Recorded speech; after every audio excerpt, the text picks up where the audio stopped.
This morning we're going to be talking about greatness.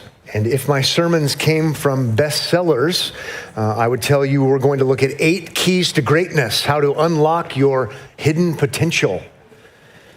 Charisma, competitiveness, confidence and self-esteem, drive, intuition, rebellion, risk-taking, and tenacity. Well, there's a place for some of those things. But we're talking about what Jesus Christ, the Lord of glory, says regarding those who belong to him by faith about greatness. And so we're going to hear something very, very different from those things. If you have a Bible, you can look at Matthew chapter 20, or I properly should say the Gospel according to Matthew and the 20th chapter, where we will hear from Jesus about greatness. In a moment, we'll look at verses 20 to 28. Again, Matthew chapter 20, 20 to 28. If you're just joining us, it might help you to know we've been studying this gospel account now for some time as a church, and we will continue to do so. It's our practice to work through books of the Bible. And so I say this every time, you came at just the right time. Because it's always the right time to hear from Jesus, whether we're in chapter 20 or chapter 28 or wherever it is. But let's hear what he has to say about greatness when it comes to people who belong to him by faith. If you would, follow along with me beginning in verse 20. Then the mother of the sons of Zebedee came up to him with her sons, and kneeling before him, she asked him for something. And he said to her, "What do you want?" She said to him, "Say that these 2 sons of mine are to sit, one at your right hand and one at your left in your kingdom." Jesus answered, "You do not know what you are asking. Are you able to drink the cup that I am to drink?"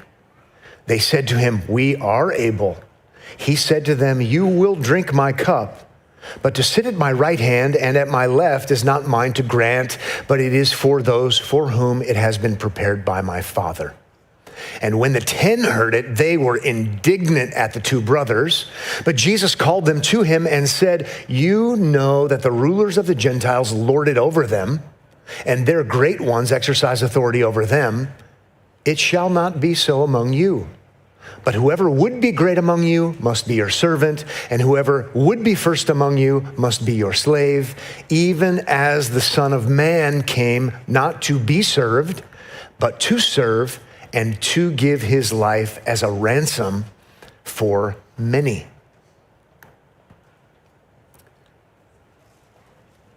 And I want to pause there because we won't hear anything as good as that because we've heard from Jesus. But one thoughtful observer did make this comment about our text.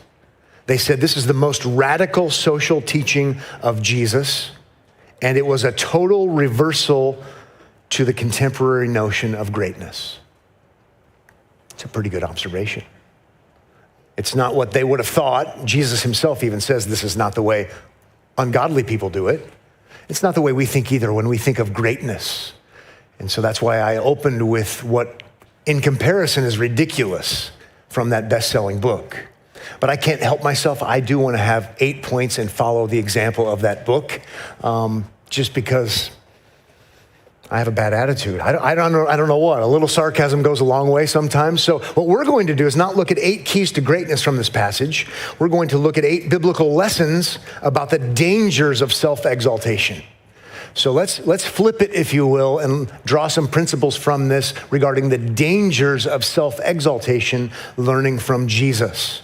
And we'll work our way through the text again with a little bit closer detail, looking to seek application, if you will, when it comes to what Jesus teaches here. The first danger of self-exaltation, I think we can observe from this, would be that self-exaltation is natural. This is natural for people to act in such ways. It's natural to want to be first. It's natural to want to be in the best position. And so let's make that observation when Jesus says, or when the mother of these 2 men say that these 2 sons of mine are to sit, one at your right and one at your left hand in your kingdom. Well, at least she believes in the kingdom, and they do too, because according to the other gospel accounts, they're also wanting their mom to do this. She's not speaking on her own behalf. Mark's account tells us this is what they want too. They want to be first. And I think it's worth making the observation we all like to be first. I checked yesterday how many people are living on planet Earth, and according to census.org, 7,755,215,219, in case you wondered. And of all of those people, we know one thing to be true. We know many things to be true. But we know that according to Ephesians chapter 2, that none of those people are self-loathers. Now, maybe we don't like certain things about ourselves or our behaviors, but Ephesians chapter 2 says that no one ever hated his own flesh. We all have it in us, especially as sons and daughters of Adam, to want to be first, even if it's in a sinful way. I want preeminence. I want to be noticed. I want to be the best. I want to be. Comes pretty natural. And I'm stressing this today because I would like to look at our passage and say, those fools, they're so stupid. They're so dumb. But if no one hates themselves in the true sense, and we all want, as sinful people, to be first and to be noticed and to be central, I think it would be good for us to make that observation. They're just doing what would come normal to someone. They're just doing what would come natural to someone. Now let's make another observation. Self-exaltation is sometimes encouraged by others. It's sometimes encouraged by others. We see it in our account with, let's call her Mama Zebedee. Now, I think it's generally true that mothers know best. In my house, it was 99.99% of the time, my mom knew what she was talking about. She was wiser than the rest of us.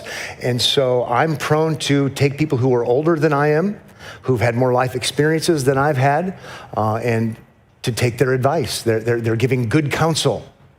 We seek counsel from people who know more than we do. Oftentimes, and it's a family, you take good advice from people who are older than you do because they've gone through these experiences. But here's a case, I just want to point out the obvious. Someone who typically would have wise counsel. And here she has foolish counsel, spiritually speaking, because Jesus is not only going to correct the disciples, he's going to correct her. So before we keep this moving, and we're going to spend more time on some of these than others, but before we keep this moving, a takeaway for me is going to be, sometimes people who are otherwise wise, godly, older, give bad advice. And I'm going to remember that. Even those you normally count on, proverbially so, hard to say, sometimes can give you bad advice. And when it's contrary to what Jesus has to say, or the example of Jesus, if you will, then it's not good advice. It's not good at all. Selfish ambitions, bad motives, seeking self-preeminence is a bad look, and we see it in our text. Another biblical lesson we can take from this regarding self-exaltation, number 3, is that self-exaltation is a reality among believers. It's a reality among believers. Mark chapter 10, verse 35 names these two sons. In Mark 10:35, it would be James and John. This is not Judas, though Judas was into self-exaltation. This is not the son of perdition. This is not the one that Jesus would say it'd be better if you weren't even born. James and John, key apostles, people who have books of the Bible named after them, if you will. They're the ones who are wanting to be first, preeminent, key places. Please. So let's make that observation. It's easy for me to say, oh, those unbelievers are so dumb. Unbelievers are so unwise. And it's always about self and self-promotion, and it just never ends, and everybody has the rock star penchant, and I'm just glad that we as Christians are not like that. These are disciples, major player disciples, and they don't have this right. They've got it wrong. That helps me to say, you know what? This is a problem not only out there, but it's a problem inside.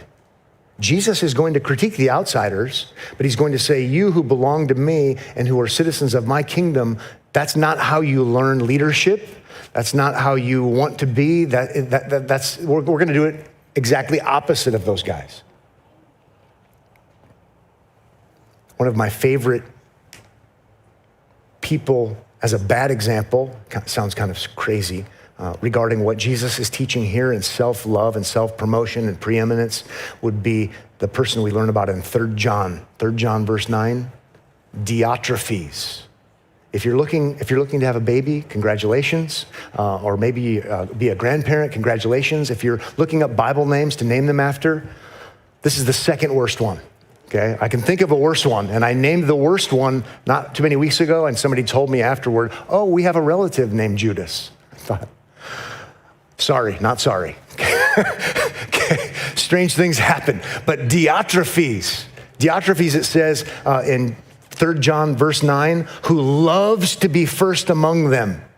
And it's not said in a complimentary way. I like the King James translation because it's memorable. Diotrephes, who loveth to have the preeminence. These disciples are Diotrephes-esque in their thinking. Diotrephes, who loveth to have the preeminence. It's not good for you to loveth to have the preeminence. We don't want to be like Diotrephes. We don't want to be like the other disciples, quite honestly. Believers sometimes are some of the bad actors. I want to know that. I like to be smug and think, well, I'm a Christian, so I'm not going to be like that. And we're a Christian church that teaches the Bible verse by verse. Well, these disciples would have been all about the Bible verse by verse. And they were all about Christ. And yet they're making a huge mistake here. And Jesus is calling them on it. And it's good for him to call them on it. Number 4, a fourth danger, if you will, regarding self-exaltation is that self-exaltation is sought after ignorantly. It's sought after ignorantly. To want to exalt yourself is actually ignorant. I didn't say it, Jesus says it, but he uses a little bit different verbiage. In verse 22, if you look there with me, you can see it says, Jesus answered, you do not know. Okay, you lack knowledge. You don't know what you're talking about. You're speaking ignorantly. In other words, you do not know what you are asking. So you're ambitious, you're zealous, you're excited, but you do not know what you are asking.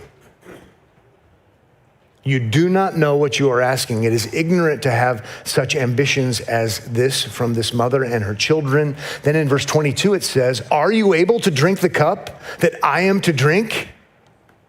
They said to him, we are able.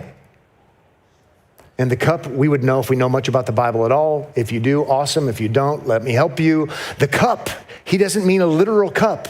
He means to be taken literally as far as a profound point, but he's not talking about a literal cup. If you read in chapter 26, I think it is, when Jesus is crucified, borrowing from the Old Testament, from Isaiah, from the book of Psalms as well, the cup is sometimes used symbolically of God pouring out something, and it's wrath, it's judgment. It's associated with suffering and condemnation, and Jesus is going to drink the cup. He's going to drink the cup of God's justice and God's wrath, and there's going to be betrayal involved and suffering involved. Psalm 75, verse 8, Isaiah 51, verses 17 and 18, Jeremiah chapter 25, also Matthew 26, 39. The cup, are you able to drink the cup I am to drink? And they say, oh, yes, we are. Yes, we are.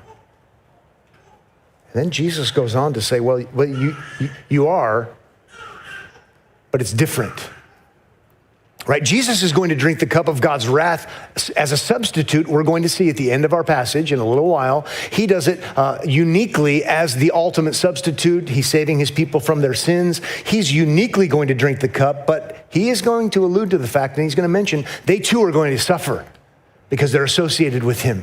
There is a cup for them. It's a bit different because we're talking about who he is and who they are. But if they belong to him, they are going to be persecuted. They are going to suffer.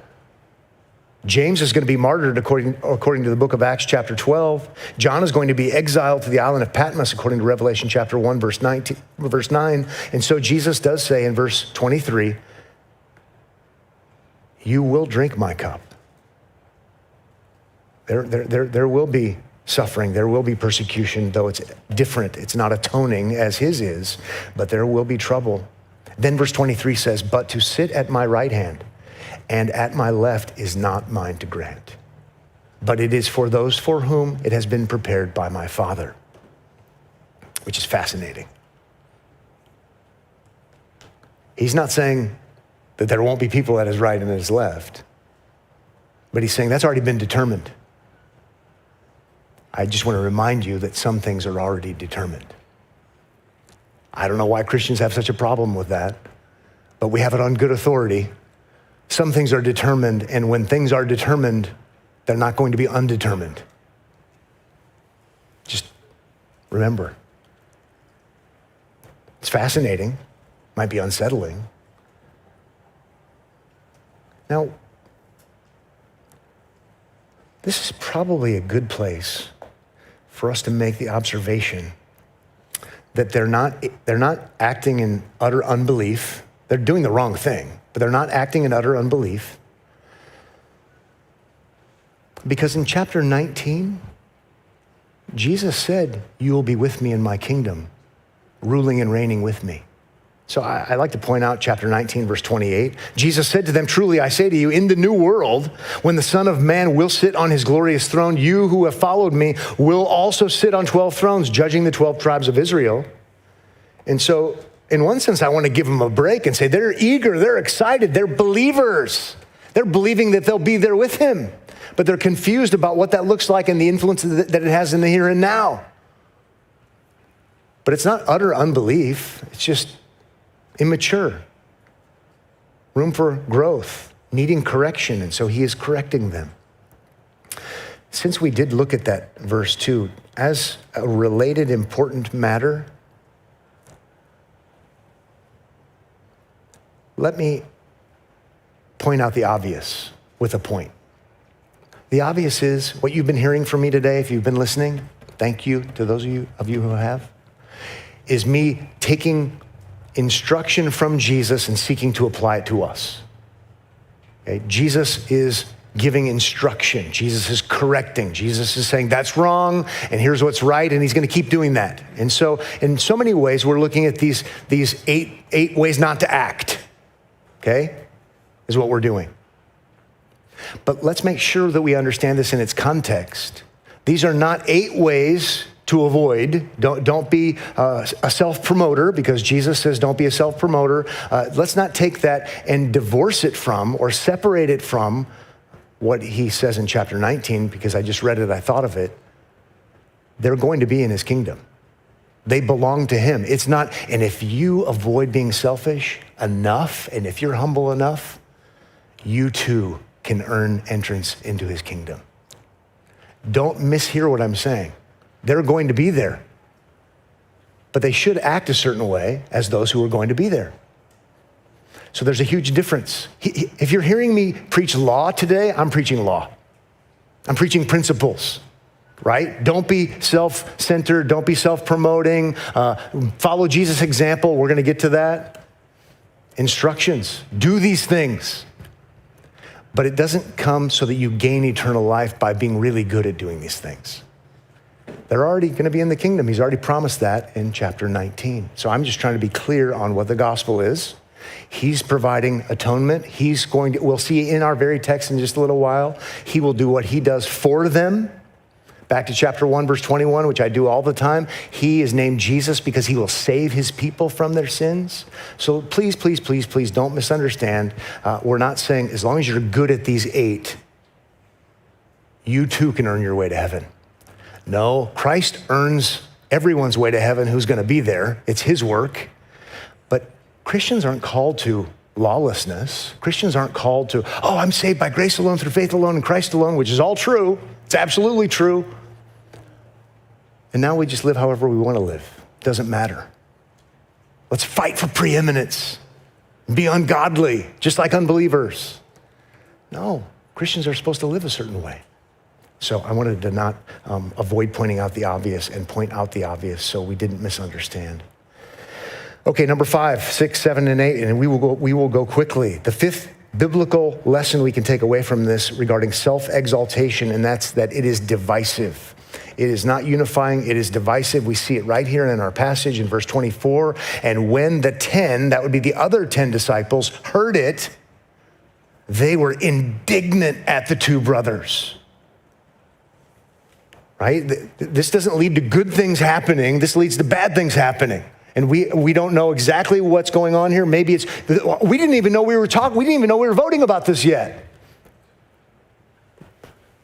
I don't know that for sure, but they're upset. Why are you doing that? Now, maybe they're more godly than the rest of them, but maybe not, but it's divisive. It's a power play. Who can be on top and be in charge and have the control and have the authority, right hand and left hand? It's going to be those. Well, I want that. No, I want that. I'm better than you are. It's divisive. What Jesus is going to model is humility and service, which promotes unity, not divisiveness.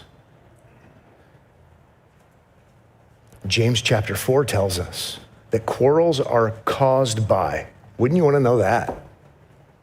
Quarrels are caused by, James 4:1, your passions that are at war within you. Your selfish desires is what he means. And he goes on to say in James chapter 4, God opposes the proud, but gives grace to the humble. He also says in James chapter 4, verse 10, humble yourselves before the Lord, and he will exalt you. That's fascinating too, because it tells us that there was growth in godliness for James to understand better and come out on the other side and say, let me help you learn something that I learned from none other than Jesus, my brother. Correct my theology, his half-brother. Strictly speaking, he would still make him his brother though, right?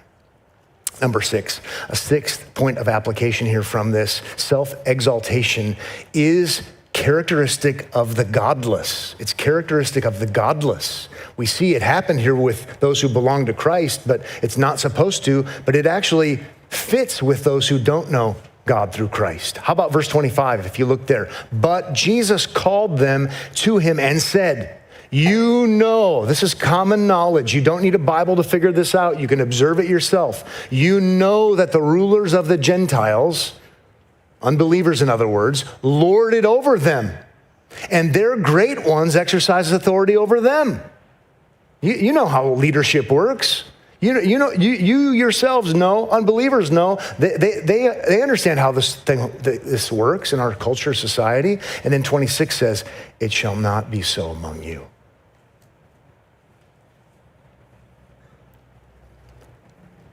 Observe, this makes sense, this is how they do it. And then Jesus says, and don't do that. Don't do what comes naturally. Don't do what you were trained to do by example. He's turning it on its head. He's turning it on its head. You observe how leadership works outside, and then say, that's exactly what we don't want to do, which is intriguing. It's very intriguing. If you've been a Christian very long, you've observed, tragically so, that sometimes, I'm not saying always and never, sometimes those who seem to be most naturally, let's say gifted, quote unquote, talented, able to be the leaders and to get things done, et cetera, sometimes, I don't mean always, are the very worst people for the church. And before you know it, now the church has all kinds of conflicts that it didn't have before, now that we have this wonderful, capable, proven, because they didn't understand this basic idea. The key to this whole thing is you humble yourself and you serve, and that's the kind of leader you're supposed to be. The contrast is meant to be strong. We even see it in our text. It shall not be so among you. You guys all know how this works. And then he says, dropping the gauntlet, so to speak, it shall not be so among you. In one sense, forget everything you learned from those guys. It's going to be different here. And I'm thankful for that. Seventh biblical lesson about the dangers of self-exaltation is that self-exaltation is the exact opposite of what leads to true greatness. It's the exact opposite of what leads to true greatness. In verse 26, if we read there again and then move past it, it shall not be so among you, but whoever would be great among you must be your servant, and whoever would be first among you must be your slave.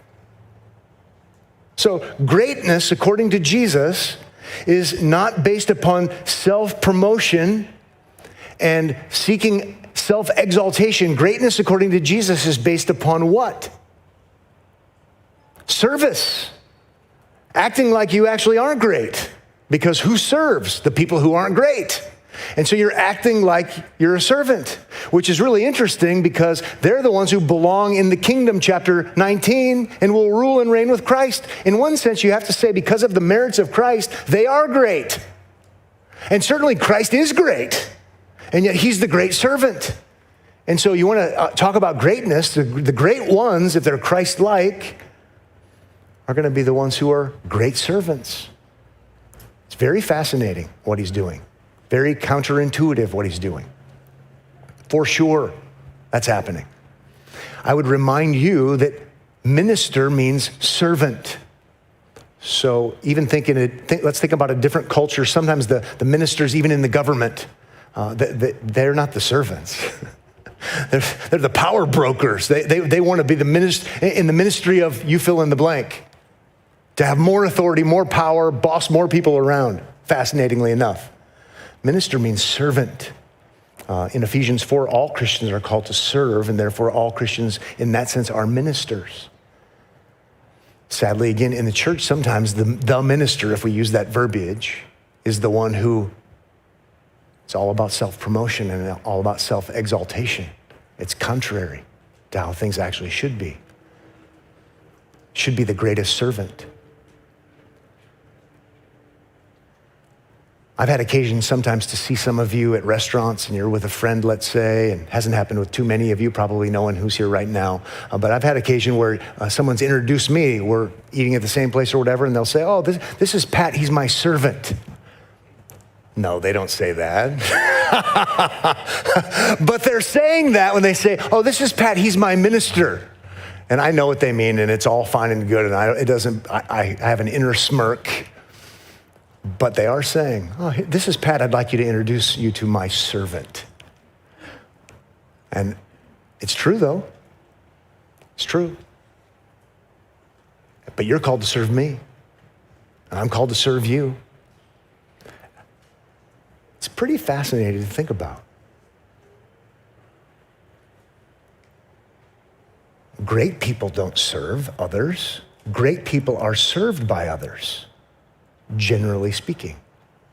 And Jesus is turning the whole thing on its head. 1 Peter chapter 5, verse 5 says, clothe yourselves, all of you. So this just isn't only for the 12. Clothe yourselves, all of you. So this is universal for Christians, with humility toward one another, for God opposes the proud, but he gives grace to the humble. Clothe yourselves, all of you. One of my Greek professors used to say the best way to look at that and to shockingly translate it is, all of you put on the apron of a slave. Put on the apron. What do you do? Why would you put an apron on? Because you don't want to get dirty. Because you're doing dirty work. You're doing work that you wouldn't do otherwise.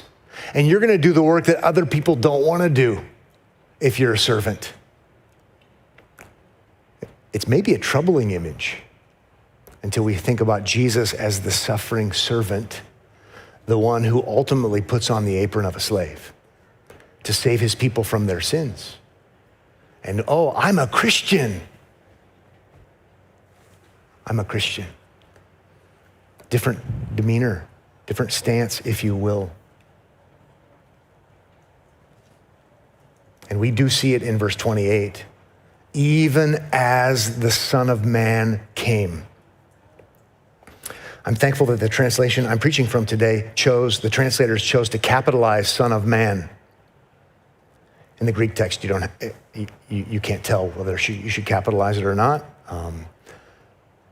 It's a translator decision. I'm thankful that they capitalized it because sometimes we think, oh, Son of Man, that's emphasizing his humanity.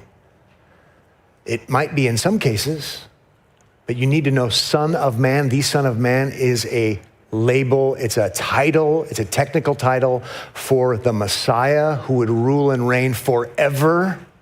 That's not emphasizing weakness, it's actually emphasizing greatness. Daniel chapter 7, the Son of Man. So even the King, the Messiah, even as the Son of Man came, not to be served, which is how you would naturally think of it, but to serve, which is not how you would naturally think of it. and to give his life. Here's ultimate act of service. And to give his life as a ransom, as a payment, as an atoning sacrifice for, in place of, our wonderful reality of substitution for many. So what does it look like for us to want to pursue greatness? Well, we want to follow Christ. We want to imitate Christ. He's been saying all of these things. Don't do it like the Gentiles. Do it this way. Put on the apron of a slave kind of verbiage, even though I borrowed from 1 Peter. And now he ends on the high point, if you will. I kind of wish we would have started there. I'm not correcting Jesus, but I've been pretending like I know it's there because I knew it was there. He's the example. He's more than an example, and when people only emphasize him being an example, they lose Christianity. But he's not less than. He does this for, it says, many. So he's the substitute. He's the great substitute. He's the great Savior. But as the great Savior, he is also a great example. So we call ourselves Christians, Messiahans, Kingians. That sounds pretty weird. Just making up words for effect. Kingians. Royalty, chapter 19, rule and reign with the King of Kings. All that's true. But it's not with the chest stuck out, arms folded, look at me, I'm awesome and I'm great. But you could see how we would come to that conclusion.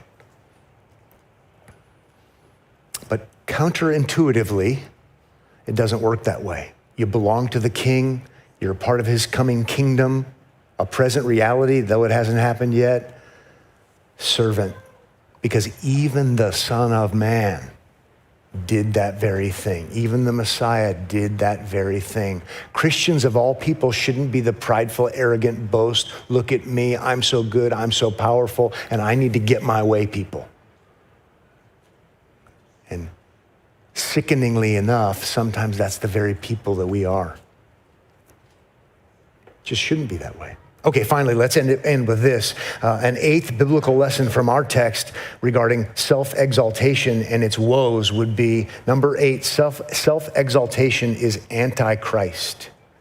It is anti-Messiah. It is anti-Son of Man. It is anti-Christ, even as the Son of Man came not to be served, but to serve and to give his life as a ransom for many. Well, for me to act like the opposite of that is true is to act anti that is true. It's to act anti-Christ, anti-Messiah. So when Pat behaves badly, because Pat does sometimes, and arrogantly and pridefully and wanting to exalt self or you or anybody else, and we name the name of Christ, we're speaking in contradictions. It's anti-Christ. It's contrary to Christ.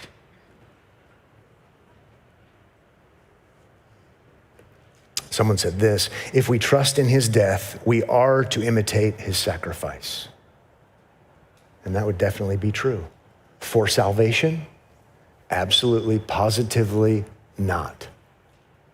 But because of salvation, absolutely, positively true and right.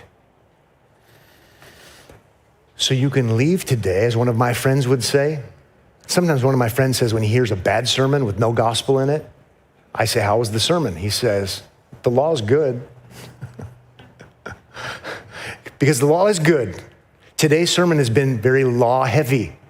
Here's how you want to be. Here's how you don't want to be. Because Christians shouldn't be lawless. But you need to know that the good news of salvation is Jesus was humble for us in our place. Even our very text tells us that. And so salvation is of the Lord, not of our humility. Keep it in mind that the gospel is true. Therefore, we're not under condemnation from the law, but it is our guide. It is the light unto our path here from the mouth of Jesus himself.